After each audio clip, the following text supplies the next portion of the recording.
Assalomu alaykum barchaga do'stlar. Bu darsimizda biz drug elimination haqida gaplashamiz. Ya'ni dorilarni organizmdan chiqarib yuborish haqida gaplashamiz. Xo'p, diqqat qiling, bu yerda birinchi slaydimizda ayni mana shu dorilarni organizmdan chiqarib yuborishiga ko'ra ikkita katta guruh keltirilgan. Bular 0-tartib kinetiklar va 1-tartib kinetiklar deyiladi. Mos ravishda ingliz tilida zero order kinetics va first order kinetics deb ataladi. Endi do'stlar, mana shu ikkita katta guruhni bir-biridan farqli jihatlarini sizlarga hozir tushuntirib o'taman. Xo'p, diqqat qiling, bu yerda birinchi navbatda biz 0-tartib kinetiklarni gaplashib o'tamiz. Ya'ni zero order kinetics organizmdan qanday qilib eliminatsiya bo'ladi? Eliminatsiya degani shu organizmdan chiqarib yuborishi. Xo'p, birinchi navbatda mana bu birinchi jumlaga diqqat qilasiz. Constant rate of elimination per time. Ya'ni do'stlar, bu yerda qanchalik vaqt o'tmasin, masalan, vaqt o'tishi bilan ayni bu yerda dorini tezligi o'zgarmaydi. Ya'ni dorini organizmdan chiqarib yuborish tezligi o'zgarmas ekan. Tushunarli? Va bu narsa do'stlar dorining konsentratsiyasiga ham bog'liq emas. Xo'p, sizlarga hozir mana shuni tushuntirib o'taman. Masalan, tasavvur qiling, tezlik bu yerda, ya'ni rate bu yerda 5. Masalan, 5 unitmi yoki bo'lmasa 5 grammmi farqi yo'q, tushunish uchun 5 deb ketaveramiz. Xo'p, diqqat qiling, mana bu grafikda do'stlar, bu x o'qida ko'rishingiz mumkin vaqtni va mana bu yerdagi y o'qida ko'rishingiz mumkin dorini plazmadagi konsentratsiyasini. Masalan, plazmada dastlab qancha dori bor edi? Masalan, aytamiz 100 gram dori bor edi. Mana shu 100 gram dori do'stlar dastlabki 1 soatda ham, mana shu 1 soatdan keyingi soatlarda ham, masalan 2-soatda yoki 3-soatda ham bir xilda organizmdan chiqib turadi. Ya'ni bu bilan demoqchiman, bu yerda tezlik doimiy bir xil, o'zgarmaydi. Masalan, e'tibor qarating, mana bu xo'p, oraliqni 1 soat deb ataydigan bo'lsak, ko'ryapsiz, dastlabki 1 soatda 5 unit organizmdan chiqib ketyapti. Keyingi 1 soatda e'tibor qarating, bunda ham 5 unit organizmdan chiqib ketyapti. Oxirgi 1 soatda e'tibor qarasangiz, bunda ham 5 unit organizmdan chiqib ketyapti. Ya'ni bu yerda vaqt o'tgani sari tezlik o'zgarmayapti. Tushunyapsizmi? Masalan, organizmda bu narsa, ya'ni konsentratsiya masalan 100 gram bo'ladimi, 10 gram bo'ladimi yoki 1000 gram bo'ladimi, farqi yo'q. Tezlik o'zgarmaydi. Ya'ni bir xilda tezlik mana shunday bo'lib turadi. Organizmni bir xilda chiqarib turiladi. Tushunarli? Xo'p, e'tibor qarating, endi ayni mana shu 0-tartib kinetikligi quyidagi 3 ta asosiy dorini bizga keltirgan. Sizlarga o'z sanab ko'rsatib o'taman. E'tibor qarating, bular etanol, fenitoin va aspirin dorilari. Eslab qoling va yodlab qoling do'stlar, esdan chiqmasin. Xo'p, bu yerda yana bir narsa aytishim kerak. Bu yerda no constant half life deyapti. Bu yerda aytib o'tishim kerak, half life bu nima? Half life bu shunaqa narsaki, dori yoki любой har qanday modda bo'lmasa, organizmdagi miqdorni yarmi chiqarilishga ketadigan vaqt. Tushunarli-ya? Xo'p, masalan, mana shu narsa ayni zero order kinetiklarda bu yerda constant emas, ya'ni bir xil emas. Tushunarli-ya? Hozir sizlarga buni ko'rsatib isbotlab o'taman. Xo'p, davom etamiz do'stlar. E'tibor qarating, endi biz 1-tartib kinetiklar haqida gaplashib o'tamiz. Ya'ni first order kinetiklar qanday qilib organizmdan eliminatsiya bo'ladi? Birinchi navbatda mana bu yerdagi birinchi jumlaga e'tibor qilamiz. Rate varies with concentration of drug. Ya'ni do'stlar, organizmdan mana shu dorini chiqarib yuborilish tezligi dorini konsentratsiyasiga bog'liq ekan. Ya'ni do'stlar, bu yerda konsentratsiya qanchalik yuqori bo'ladigan bo'lsa, dori shunchalik organizmdan tez chiqib ketishi mumkin. Biz yuqorida 0-tartib kinetikda unaqa emasdi ko'rganimizda, ularda farqi yo'q. Qanchalik o'sha dorining konsentratsiyasi yuqori bo'lmasin, ularda bir xilda chiqib ketar edi. Lekin hozir siz ko'rib turibsiz, bu yerda first order kinetiklarda konsentratsiya qanchalik baland bo'lsa, dori shunchalik tez chiqib ketadi. Xo'p, bu yerda ikkinchi jumlani ham o'qiymiz. E'tibor qarating, percent change with time is constant half life debdi. Ya'ni do'stlar, bu yerda half life, ya'ni half life nima edi? Organizmdagi o'sha dorining miqdorini yarmi chiqarilishga ketadigan vaqt bir xil ekan, konstant ekan. Tushunarli? Biz o'sha 0-tartib kinetiklarda ko'rgandik, half life konstant emas edi, bir xil emas edi. 1-tartib kinetiklarda hozir ko'ryapmiz, half life konstant ekan, bir xil ekan. Xo'p, mana shu half lifeni hozir sal keyinroq to'xtalib o'taman. Qanday farqi bor ikkala o'sha 1 va 0-tartib kinetiklarda qanday farqi bor, sizlarga buni batafsil tushuntiraman. E'tibor qarating, bu yerda aytayaptiki, most drugs first order elimination, ya'ni organizmdagi umuman qabul qilinadigan ko'pchilik dorilar bular 1-tartib kinetiklar ekan. Masalan, dunyo bo'yicha masalan dorilarning 100% deb oladigan bo'lsangiz, shulardan juda ham katta foiz, aytaylik 80-90% bular 1-tartib kinetiklar ekan. Xo'p, bu yerda hozir rate ni ko'rishimiz mumkin. Rate bu dorini mana bu yerda ko'ryapsiz, konsentratsiyasiga bog'liq. Xo'p, bu yerda mana bu nimani ko'rib o'tib ketamiz. E'tibor qarating, grafikni. Bu yerda x o'qda o'sha vaqt va y o'qda ko'ryapsiz dorini plazmadagi konsentratsiyasi, ya'ni qondagi konsentratsiyasi. Bu yerda birinchi navbatda biz dorini 10 unit bor deb tasavvur qilaylik. Masalan, 10 unit bor edi. Endi mana shu 10 unit katta konsentratsiya. Masalan, tasavvur qiling, bu katta konsentratsiya. Konsentratsiya qanchalik baland bo'lsa, bu yerda tezligi ham, ya'ni chiqarib yuborish tezligi ham shuncha baland bo'ladi. E'tibor qarating, bu yerda birinchi navbatda 4 unit mana chiqib ketyapti. Ko'ryapsan? 4 unit birdaniga chiqib ketib qoldi. Birdaniga konsentratsiya mana bunday pastladi. Endi 10 unitdan 4 unit ketgandan keyin mana bu yerda 6 unit qoldi. Ko'ryapsiz, konsentratsiya kamaydi. Bu yerda konsentratsiya kamaygandan keyin tezligi ham sekin-sekin kamayib boshlaydi. Ya'ni dastlab 10 unit bo'lganda mana bu yerda 4 unit chiqib ketgan edi. Endi 6 unit bo'lib qoldi. Konsentratsiya kamaydi. Bu yerda tezligi ham kamayadi. Ko'ryapsiz? 2 unit chiqib ketadi. Endi bu yerda yana mana bu yerda konsentratsiya kamaydi va bizda 4 unit qolyapti. Endi 4 unit bo'lgandan keyin yana konsentratsiya juda ham kamayib ketgandan keyin mana bu yerda tezligi ham kamayib 1 unit keyinchalik chiqib ketadi. Tushuntira oldimmi? Ayni bu yerda konsentratsiya qanchalik kamaysa, o'sha tezligi ham kamayib ketaveradi. Yoki bo'lmasa konsentratsiya qanchalik baland bo'lsa, o'sha tezligi ham shunga mos ravishda o'sha baland bo'ladi. Xo'p, menimcha tushuntira oldim. Avvalgi o'sha 0-tartib kinetikada bunaqa emasdi. Ya'ni konsentratsiya qanchalik bo'lmasin, bu yerda farqi yo'q. O'sha 5 unitdan 5 unitdan 5 unitdan chiqib ketar edi. Ya'ni bir xil chiqib ketar edi. Xo'p, endi e'tibor qarating, o'sha half-life ni sizga tushuntirib o'taman. Birinchi navbatda mana zero order elimination haqida gaplashamiz. Ya'ni e'tibor qarating, bu yerda mana bu jadval juda ham yaxshi berilgan. Bu jadvalda ko'rishingiz mumkin. Mana birinchi xo'p 0-soat degan, ya'ni dori organizmda turgan vaziyatda va endi birinchi soatda qanchalik qismi chiqib ketadi. Ikkinchi soatda qanchalik qismi chiqib ketadi. Hozir biz endi 3-soatda qanchalik qismi chiqib ketadi. Hozir buni ko'rib o'tamiz. E'tibor qarating, o'sha organizmda dori bo'lgan vaziyatda qancha edi? 20 gram dori bor edi.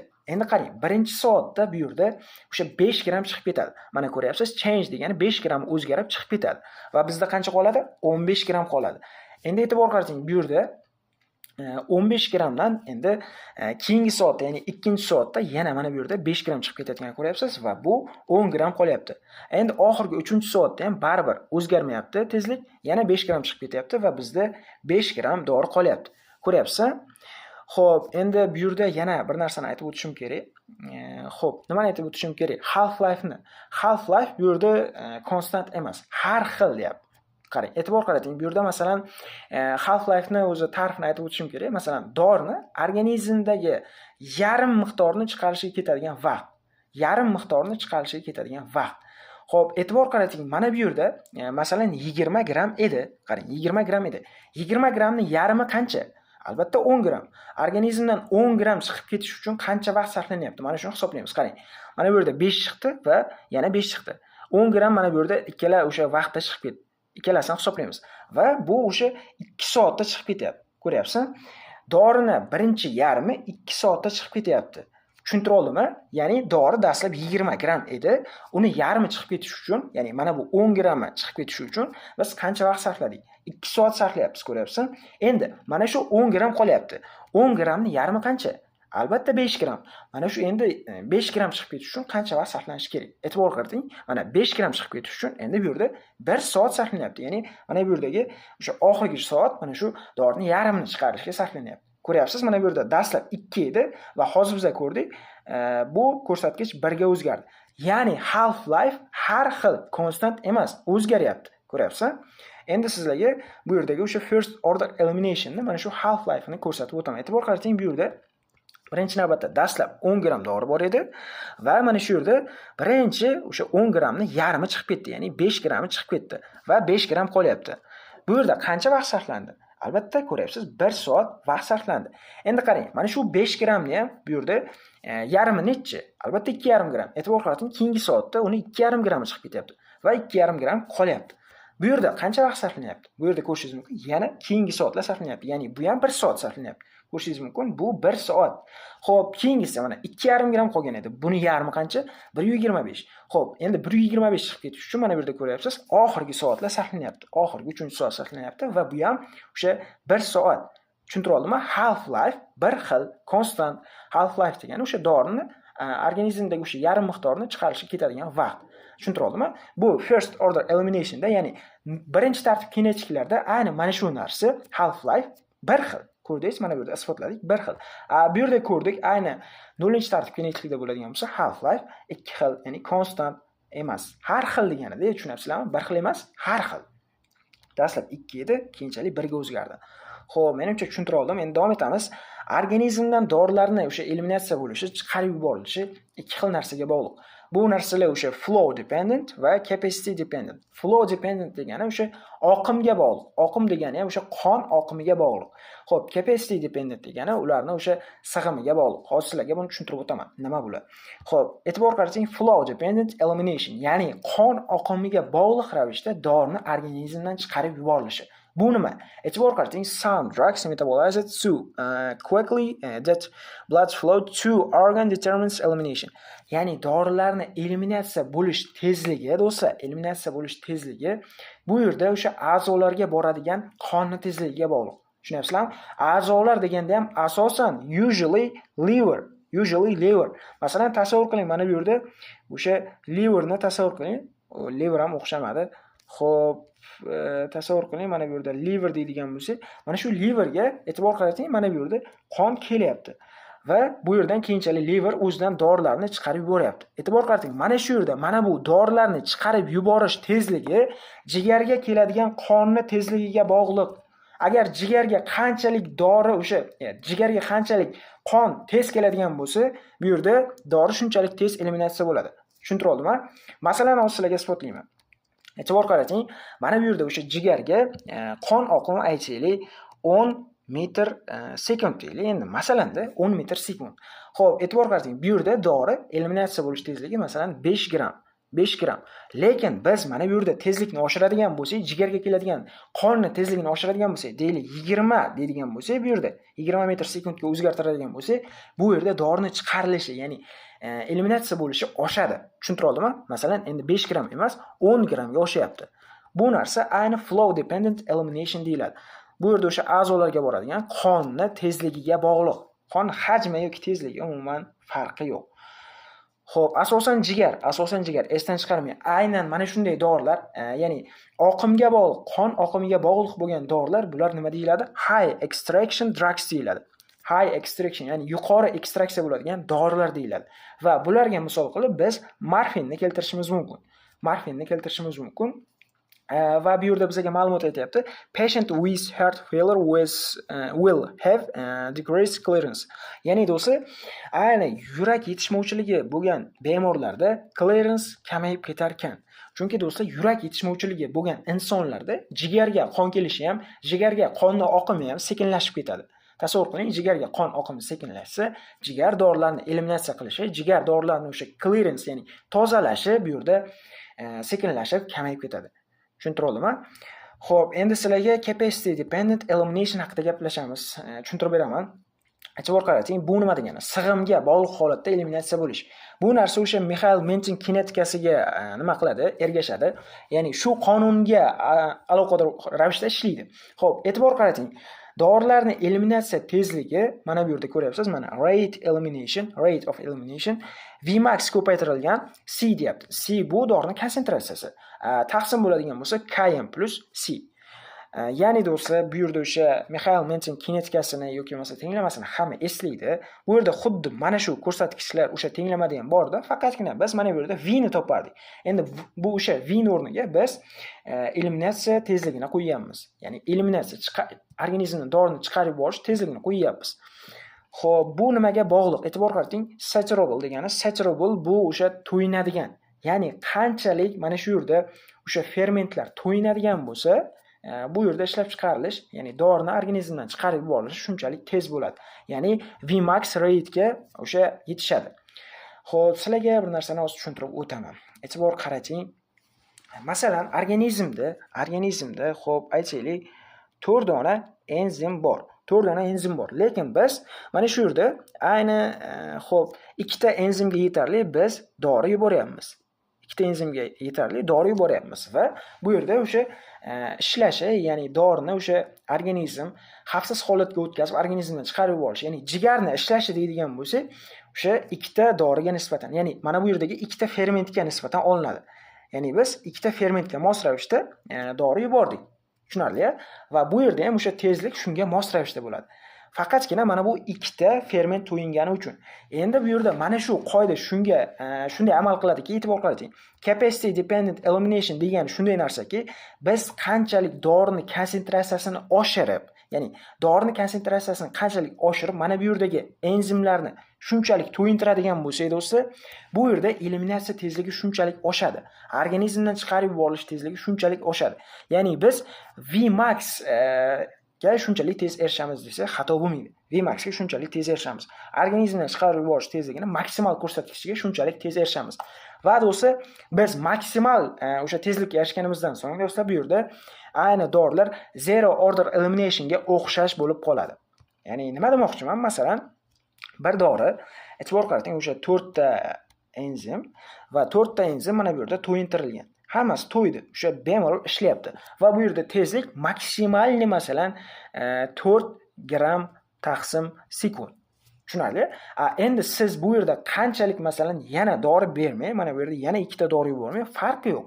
Bu tezlik o'zgarmaydi. Tezlik o'zgarmaydi. Ya'ni vaqt o'tgani sari bu yerda o'sha 4 gramdan organizmdan chiqarib yuboraveradi.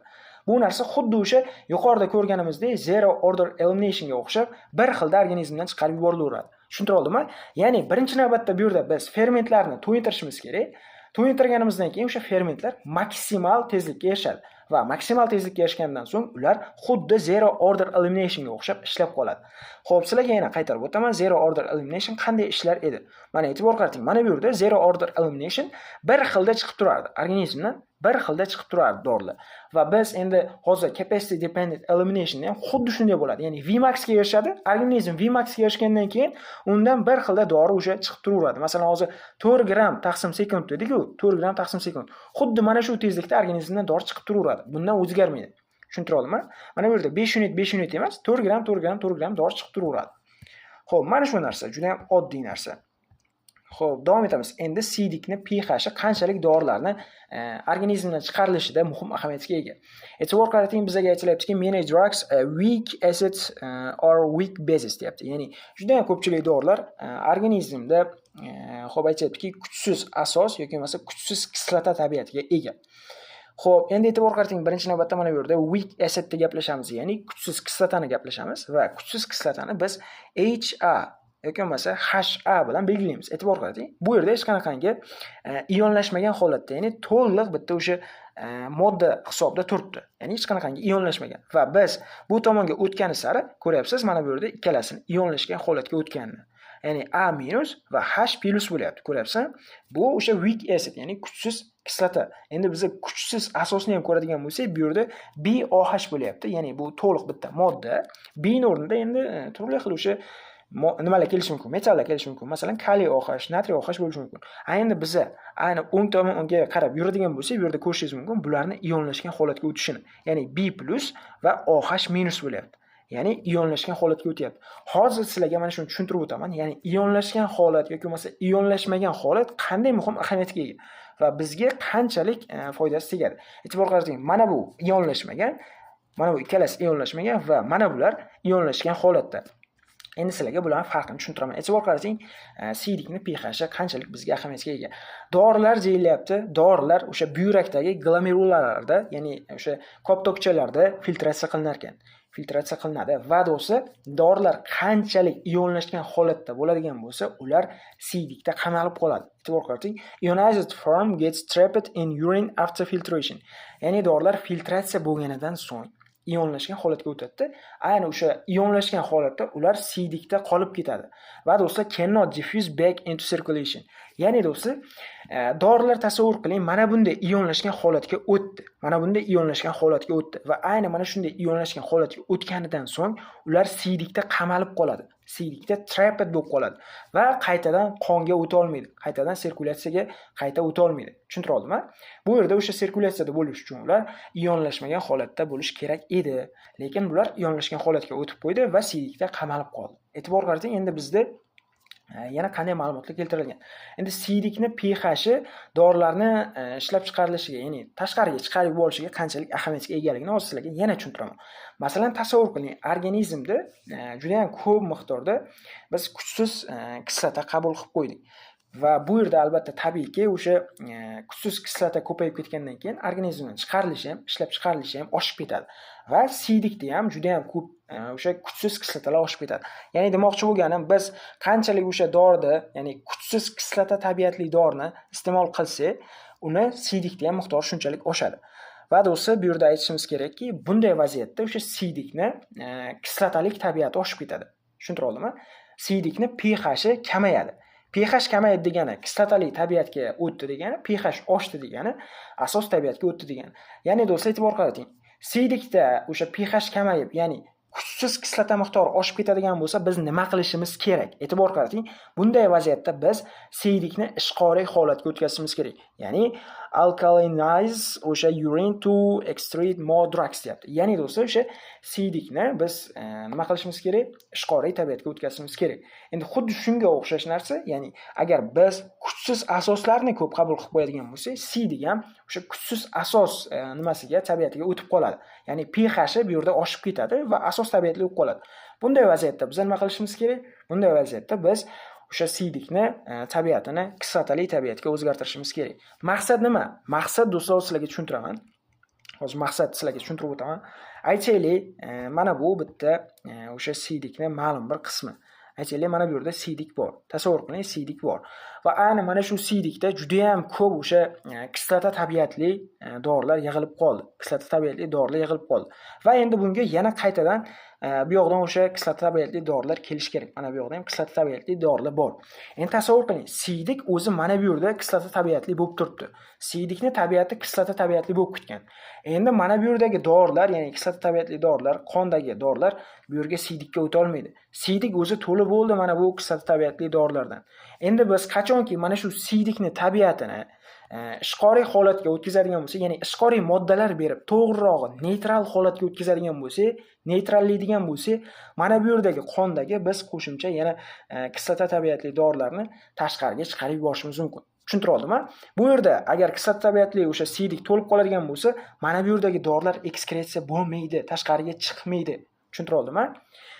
Ya'ni organizmda xullas toksik ta'sir yuzaga keladi. Organizm zaharlanib qoladi shunday moddadan. Hozir sizlarga buni yaqqol misolini, example-ni ko'rsatib o'taman. E'tibor qarating, bu yerda aytilyaptiki, weak acid drugs, ya'ni kuchsiz kislota tabiatli dorilar. Bularga nimalar kiradi? Masalan, fenobarbital va aspirin. Masalan, aspirinni juda ham ko'p miqdorda siz qabul qildingiz. Aspirindan nima bo'ldi sizda? Toksik ta'sir yuzaga keldi. Ya'ni aspirin organizmingizda ko'payib ketdi va endi mos ravishda siydikda ham oshib ketadi. Endi siydikda oshib ketgandan keyin biz nima chora qo'llashimiz kerak? Bu yerda o'sha overdozni, ya'ni zaharlanib qolgan nimamizni, klinikamizni bartaraf qilish uchun biz siydikni sodium bikarbonat berib, ya'ni ishqor tabiatli modda berib, neytral holatga o'tkazishimiz kerak. E'tibor qarating, agar biz kuchsiz kislotadan zaharlansak, nima bo'lishi kerak? Sodium bikarbonat berishimiz kerak va siydikni ishqoriy tabiatga olib kelishimiz kerak. Xuddi shunaqa agar endi biz kuchsiz asosdan zaharlanib qoladigan bo'lsak, masalan, bularga nima kiradi? Amfetamin, quinidin va fensiklidin dorilar kiradi. Bunday vaziyatda biz do'stlar nima berishimiz kerak? Albatta, siydikni tabiatini biz kislotali tabiatga o'zgartirishimiz kerak. E'tibor qarating, ammoniy xlorid berishimiz kerak. Va ammoniy xlorid berganimizda bu yerda o'sha siydik tabiati kislotali tabiatga o'zgaradi. Ya'ni sekin-sekin neytrallashib boshlaydi. Bu yerda aytayaptiki, ma'lum bir o'sha tekshirishlar, istoriyalarda, tarixda bu narsa to'liq 100% isbotlanmagan, ya'ni effektivligi 100% bizda isbotlanmagan, ma'lum bir toksik ta'sirlari ham bo'lgan. Ya'ni o'sha severe acidoz ham keltirib chiqargan bunaqa oqibat. Tushuntira oldimmi? Ya'ni biz mana bu yerda ammoniy xlorid beradigan bo'lsak, ammoniy xlorid bu yerda o'sha severe acidozga ham olib qo'yishi mumkin. Bu narsa endi avvaldan 100% isbotlanmagan, hamma joyda o'zini tasdig'ini topmagan. Prosta bu shunchaki qarash, oddiy bir taxminlar. Lekin bu ham qanchadir miqdorda baribir isbotlangan. 100% effektli emas. Demoqchi bo'lganim, masalan, 100 ta mana shunday vaziyatdan siz 100 tasini hammasini to'liq tuzata olmaysiz mana shu usul bilan. Masalan, bo'lishi mumkin 60 ta yoki 70 tasini siz tuzatishingiz mumkin bu usul bilan. Lekin baribir 20-30 tasi bu yerda o'sha severe acidoz bo'lib qolaveradi. Ya'ni zaharlanib qolaveradi. Xo'p, davom etamiz. Endi bu yerda aytayaptiki, dorilarning metabolizmi. Xo'p, dorilar qanday qilib metabolizmga uchraydi? Many liver reactions that metabolize drugs deyapti. Ya'ni juda ko'p jigar reaksiyalari dorilarni metabolizmga uchratadi. Metabolizmga uchratdi degani uni o'sha aktiv holatdan inaktiv holatga o'tkazdi yoki bo'lmasa zararli holatdan zararsiz holatga o'tkazdi deb tushunsak bo'ladi. Endi juda ham ko'pchilik dorilar, masalan, dorilar o'sha jigarda shunday holatga o'tadigan bo'lsa, endi ba'zi birlari bor, do'stlar, e'tibor qarating, ba'zi birlari jigarda inaktiv holatdan aktiv holatga ham o'tar ekan. Tushunarli? Bu yerda aytyapti, o'sha liver biotransforms drugs deyapti. Ya'ni biotransformatsiya deyapti. Jigar bu yerda dorilar uchun biotransformatsiya rolini o'ynaydi. Xo'p, e'tibor qarating, biotransformatsiya nima? Sizlarga ta'rif berib o'taman. Biotransformatsiya shunaqa narsaki, bu yerda o'sha jigar dorini organizm uchun chiqarib yuborishga yaroqli holatga o'zgartiradi.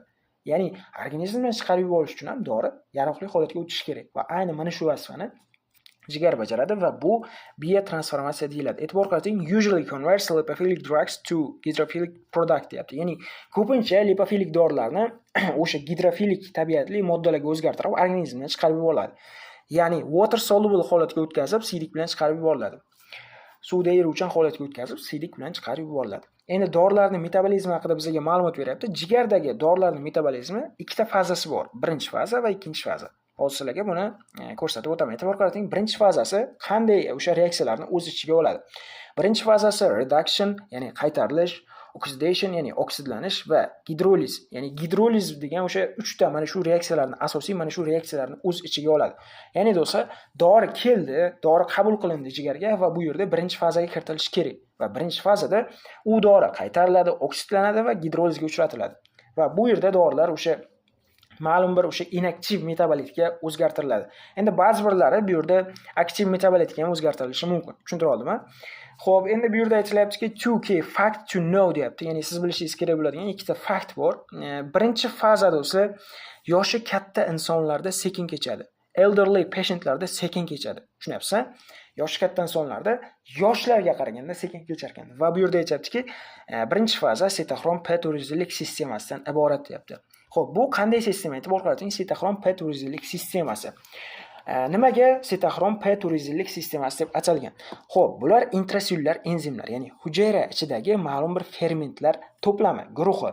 Va bu yerda o'sha sanab ko'rilganda adashmasam 450 ta enzim chiqqani uchun 450 xil desak to'g'ri bo'ladi. 450 xil enzim chiqqani uchun bu yerda o'sha P450 nomi qo'yilgan. Yana ham aniq bilmadim, qiziqsanglar o'sha internetdan ko'rib olishlaring mumkin, lekin mana shunday eshitganman men. Xo'p, e'tibor qarating, metabolize many drugs phase 1 deyapti. Ya'ni do'stlar, juda ham ko'pchilik dorilar birinchi fazada metabolizmga uchraydi. Endi e'tibor qarating, bu yerda bitta narsa bor. Mana shu sitoxrom P400lik sistemasi, bu sistemada o'zining tarkibida juda ham ko'p enzim tutadi. Endi mana shu enzimlar, ya'ni sitoxrom P400lik sistemasi deb umumiy aytib ketaveraman. Mana shu sistema ingiberlanib qolishi mumkin yoki bo'lmasa stimullanib qolishi mumkin ma'lum bir dorilar ta'sirida. E'tibor qarating. Ma'lum bir dorilar mana shu sistemani o'ziga ham ta'sir ko'rsatar ekan. Aytaylik, masalan, mana shu sitoxrom P400lik sistemasi ingiberlanadigan bo'lsa nima bo'ladi? Mana shu sitoxrom P400lik sistemasi ingiberlanadigan bo'lsa, dorining konsentratsiyasi, dorining miqdori oshib ketadi. Chunki do'stlar, tasavvur qiling, mana bu yerda bir dori bor va bu dori endi nimaga kelishi kerak? Mana bu yerdagi sitoxrom P400lik sistemasiga kelishi kerak va bu yerda inaktiv bo'lib, masalan, inaktiv mana bunday har xil inaktiv holatga kelib, organizmdan chiqarib yuborish kerak. Lekin do'stlar, biz mana bu yerda sitoxrom P400lik sistemasini bloklayapmiz. Va bloklagandan keyin mana bu yerda inaktiv holatga o'tmaydi va dori organizmda mana bu yerda ortib ketadi. Organizmda oshib ketadi. Tushuntira oldimmi? Yoki bo'lmasa bu yerda qarang. Agar biz mana bu sistemani miqdorini, ya'ni kuchini oshiradigan bo'lsak, ishini oshiradigan bo'lsak, bu yerdagi dorini barchasini mana bunday zararsiz metabolitga o'tkazib, organizmda miqdorini kamaytiradi. Tushuntira oldimmi? E'tibor qarating, endi o'sha sitoxrom P400lik sistemasiga inhibitorlar juda ham xavfli ta'sir ko'rsatar ekan. Ya'ni aytyapti bu yerda qarang, inhibitors are more dangerous deyapti. Inhibitorlar juda ham xavfli. Chunki ular o'sha dorini miqdorini oshishiga sababchi bo'ladi. Va bularga inhibitorlarga ba'zi birlarini sanab o'tgan, bular siklosporinlar, ba'zi bir makrolitlar yoki bo'lmasa ba'zi bir azol, ya'ni azol dorilar degani bular o'sha zamburug'ga qarshi qo'llanadigan shunaqa azol dorilar. Xo'p, e'tibor qarating, mana shu uchala dori guruhini eslab qoling. Bular inhibitorlar va bu yerda aytyaptiki, xayriyatga deyapti. Many P250 metabolized drug rarely used. Ya'ni xayriyatga do'stlar deyapti, o'sha P250 sistemasi tomonidan metabolizmga uchraydigan dorilar kamdan kam holatda ishlatilar ekan. Bularga masalan Chefilin, Sisaprid masalan, Terfenadin degan dorilar. Ayni mana shu uchala dori P250 sistemasi tomonidan parchalanadi. Ya'ni metabolizmga uchraydi. Demoqchiki, bu yerda bular kamdan kam holatda ishlatilar ekan. Kamdan kam holatda ishlatiladi. Ya'ni do'stlar, mana bu sistema, P250 sistemasi agar bloklanib qoladigan bo'lsa ham, ingibitor tomonidan bloklanib qoladigan bo'lsa ham, mana bu dorilar xayriyatga kamdan kam ishlatiladi. Biz doimiy ishlatmaymiz.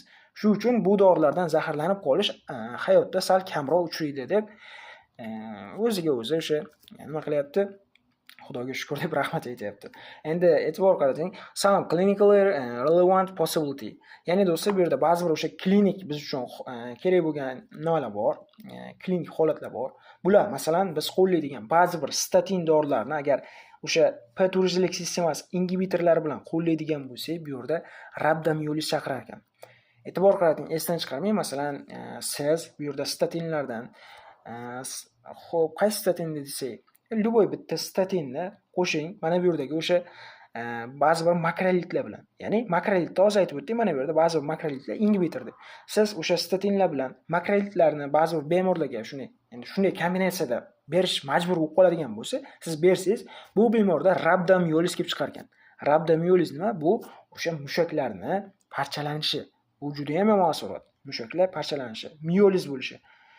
Va do'stlar, endi bu yerda varfarinni ham bizga alohida ajratib o'tib ketgan. Varfarin bu ayni mana shu P250 sistemasi tomonidan metabolizmga uchraydi. Agar biz P250 sistemasini bloklaydigan bo'lsak, do'stlar, varfarinning miqdori organizmda oshib ketadi va bu qonni suyultiruvchi modda bo'lgani uchun qon suyulib, bu yerda o'sha xavfli asorat, qon ketishdan bemor vafot etishi mumkin.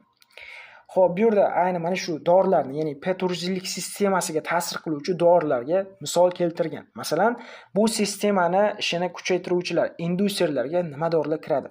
Surunkali alkogolizm, ya'ni alkogolni juda ham ko'p yillar davomida ichib yurish.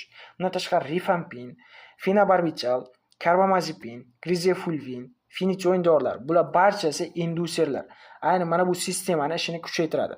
Xo'p, e'tibor qarating, bu sistemani endi ishini ingibitorlovchilar bor. Ingibitorlarga nimalar kiradi? Ingibitorlarga izoniazid, eritromitsin, simetizin, ba'zi bir azol dorilar, grapefruit juice, ya'ni do'stlar, bu ma'lum bir sharbat turi, tropik sharbat desak bo'ladi. Mevalardan tayyorlanadigan shunaqa sharbat. Ayni bu sharbat ham ingibitor vazifasini bajarar ekan va HIV da qo'llaniladigan ritonavir dorisi. Ayni bu dorilarni do'stlar hamma yodlab olishi shart. Juda hayot ahamiyatga ega, hamma yodlab olishi shart. Xo'p, endi ikkinchi faza qanday bo'ladi? Ikkinchi faza bu yerda do'stlar e'tibor qarating, konjugatsiya reaksiyalaridan iborat bo'ladi. Konjugatsiya reaksiyalari nimalardan iborat? Bu yerda o'sha glykuron kislotani biriktirish yoki bo'lmasa acetylation yoki bo'lmasa sulfat kislotani biriktirish reaksiyalaridan iborat. Va bu yerda o'sha dorilarni do'stlar ko'pincha very polar holatga o'tkazib, ya'ni juda ham o'sha qutbli holatga, qutbli degani gidrofil tabiatli dorilarga, moddalarga o'tkazib, organizmdan chiqarib yuboradi. Ya'ni inaktiv metabolitga o'tkazadi, organizmdan chiqarib yuboradi. Va bu yerda ayni e'tibor qarating, mana shu ikkinchi fazaga aloqador bo'lgan bizda ba'zi bir ma'lumotlar bor. Ya'ni ikkinchi fazada aytdik, acetylation jarayoni amalga oshadi. Ya'ni e'tibor qarating, mana acetylation jarayoni amalga oshadi. Ayni mana shu acetylation jarayoni amalga oshirishda bizda o'sha N-acetyl transferaza fermenti ishtirok etadi. E'tibor qarating, ba'zi bir insonlarda mana shu N-acetyl transferaza fermenti miqdori past bo'lar ekan yoki bo'lmasa funksiyasi past bo'lar ekan. E'tibor qarating, genetically mediated decrease hepatic N-acetyl transferase, ya'ni o'sha genetik jihatdan ba'zi bir insonlarda mana shu jigardagi N-acetyl transferaza miqdori past bo'lar ekan. Va bu qanday insonlar? 50% Kavkazlar bilasizlar, mana shu 50% Kavkazlarda shunday ayni mana fermentni funksiyasi past bo'lar ekan yoki 50% insonlarda kam bo'lar ekan. Va afroamerikanlarda shunday o'sha fermentni funksiyasi o'zgargan bo'lar ekan. Endi e'tibor qarating, bu yerda yana qanday ma'lumot bergan? Acetylation is main route in isoniazid metabolizm. Ya'ni do'stlar, acetylation deyapti, asosiy qayerda rol o'ynaydi? Asosiy o'sha isoniazid dorisini metabolizmga uchratayotganda bizga kerakli. Acetylation jarayoni isoniazidni o'sha inaktiv holatga o'tkazishda muhim ahamiyatga ega. Lekin do'stlar bu yerda aytyaptiki, slow oscillatorlar, ya'ni o'sha Kavkazlar bilan afroamerikaliklar bularda aniqlanmagan, ya'ni izaniyazidni nojo'ya ta'siri aniqlanmagan. Hali dokumentlarda yo'q. Tushunarli? Ularda o'sha mana bu fermentni funksiyasi past bo'ladigan bo'lsa ham, ya'ni ishlamayligi kam bo'ladigan bo'lsa ham, bu yerda izaniyazidga hech qanaqangi nojo'ya ta'siriga erishmagan ular. Tushunarli? Va bu yerda aytyapti, ayni mana shu fermentni yana qayerda, qaysi dorilarda o'sha ishlatilishi haqida. Bulardan ko'pchiligi o'sha also important sulfasalazinda, ya'ni anti-inflammatory drug, ya'ni yallig'lanishga qarshi qo'llaniladigan mana shunaqa sulfasalazin dorisida ham bu ferment muhim ahamiyatga ega. Va bu yerda e'tibor qarating, prokainamid bilan gidrolazin degan dorimiz bor, ikki xil dori. Buni avval biz biokimyoda ham gaplashganmiz. Biokimyoda doriga bog'liq, ya'ni drug induced lupus degan kasallik bor edi. Va drug induced lupus aynan mana shu prokainamid, gidrolazin dorilar hisobiga kelib chiqardi. Endi e'tibor qarating, bu yerda aynan mana shu slow oscillatorlar, ya'ni second oscillatorlar, ya'ni Kavkazlar, afroamerikaliklar do'stlar prokainamid bilan gidrolazinni yaxshi o'sha metabolizmga uchrata olmasligi natijasida bu dorilar organizmda ko'p saqlanib qolar ekan va nimaga sababchi bo'lar ekan? Drug induced lupusga, ya'ni doriga bog'liq holatda rivojlanadigan sistemal qizillik guruhga sababchi bo'lar ekan. Va bu yerda aytyapti, both drugs metabolized by oscillation, ya'ni ikkala dori ham o'sha oscillation jarayoni orqali xavfsiz holatga o'tkaziladi. Tushuntirib oldim, menimcha. Agar qandaydir o'sha mavzu bo'yicha tushunmovchilik bo'ladigan bo'lsa, albatta dars davomida ko'rib o'tamiz. E'tiborlaring uchun rahmat. Sog' bo'lasizlar, salomat bo'lasizlar. Keyingi darsda ko'rishguncha